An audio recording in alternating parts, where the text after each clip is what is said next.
judul khotbah hari ini, Tuhan yang telah bangkit menampakkan diri kepada murid-muridnya di Galilea.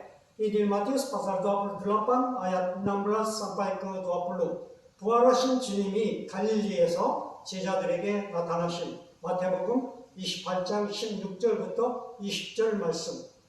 Injil Markus pasal 16 ayat 14 sampai ke 16 juga berkata demikian. Akhirnya ia menampakkan diri kepada ke-11 orang itu ketika mereka sedang makan.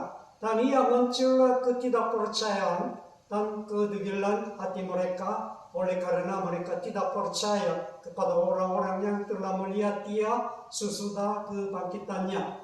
Murid-murid Yesus telah mendengar nubuat tentang Tuhan akan bangkit, tetapi mereka masih bimbang walaupun Tuhan telah bangkit dan bersama dengan mereka.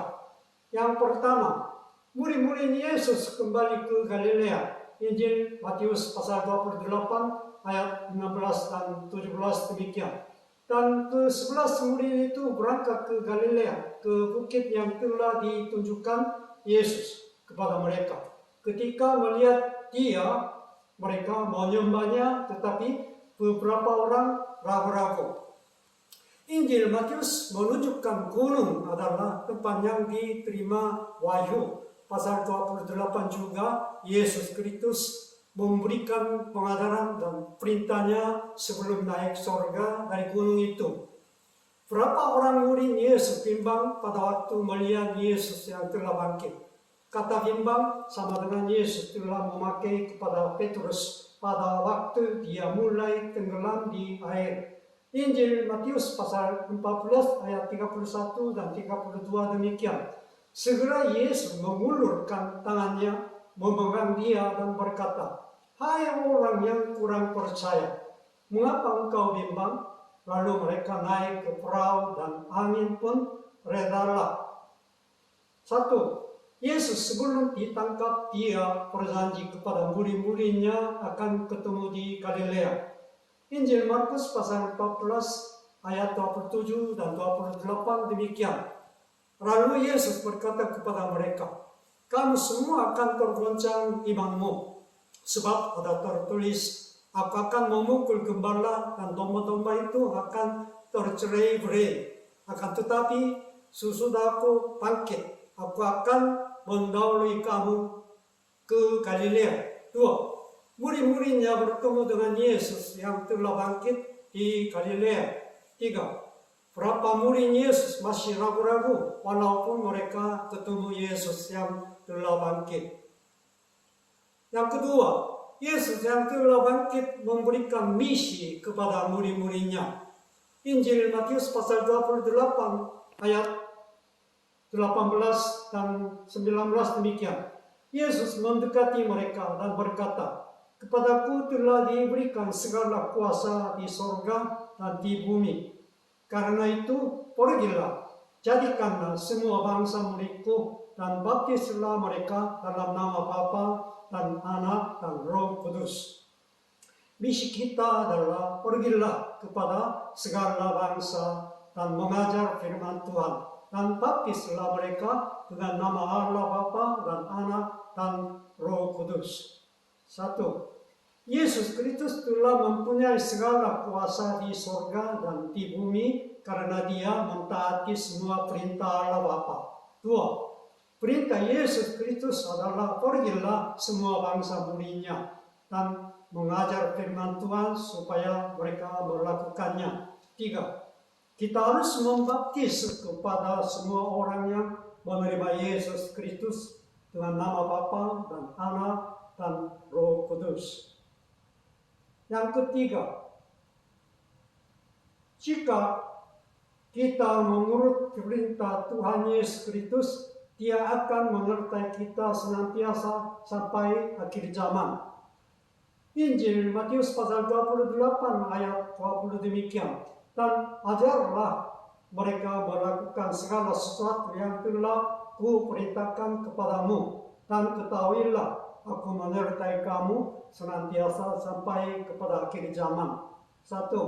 Kita harus mengajar kepada segala bangsa dan mereka melakukan segala sesuatu yang Yesus Kristus telah memerintahkan kepada kita. Dua, jika kita melengkapi misi yang diberikannya, Tuhan telah berjanji kepada kita akan menyertai bersama dengan kita. Tiga, Yesus Kristus mengirim Roh Kudus kepada kita untuk selalu menyertai kita dengan kekuasaannya. Injil Markus pasal 16 ayat 19 dan 20 demikian. Sesudah Tuhan Yesus berbicara demikian kepada mereka, terangkanlah ia ke surga, lalu duduk di sebelah kanan Allah. Mereka pun pergilah memberitakan Injil ke segala penjuru, dan Tuhan turut bekerja dan menumbuhkan firman itu dengan tanda-tanda yang menyertainya. Yesus Kristus mengirim Roh Kudus kepada kita, dan Dia selalu menyertai kita dengan kekuasaannya. Kesimpulan. 1. Murid-murid Yesus kembali ke Galilea sesudah meninggal dunia. 2. Baptislah semua orang yang percaya Yesus dengan nama Bapa dan Anak dan Roh Kudus. 3. Jika kita menginjil kepada segala bangsa, Yesus Kristus menyertai kita senantiasa sampai akhir zaman. Injil Lukas pasal 24 ayat 47 sampai ke 49 demikian. Dan lagi dalam namanya berita tentang pertobatan dan pengampunan dosa harus disampaikan kepada segala bangsa, mulai dari Yerusalem. Kamu adalah saksi dari semuanya ini.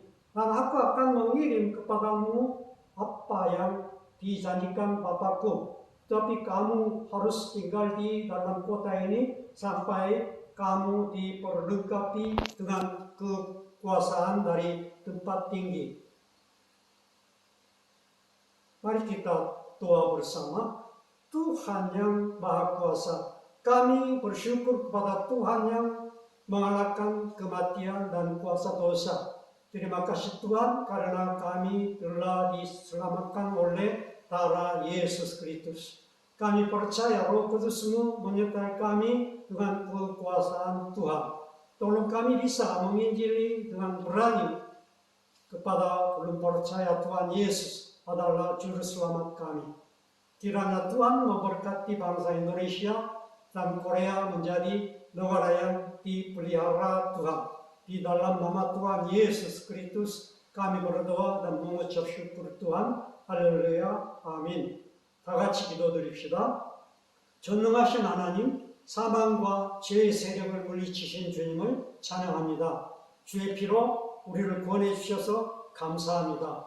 우리는 성령의 능력으로 함께해 주심을 믿습니다. 우리가 예수 그리스도가 구세해 주심을 아직도 믿지 않는 사람들에게 용감하게 전도할 수 있게 도와주옵소서.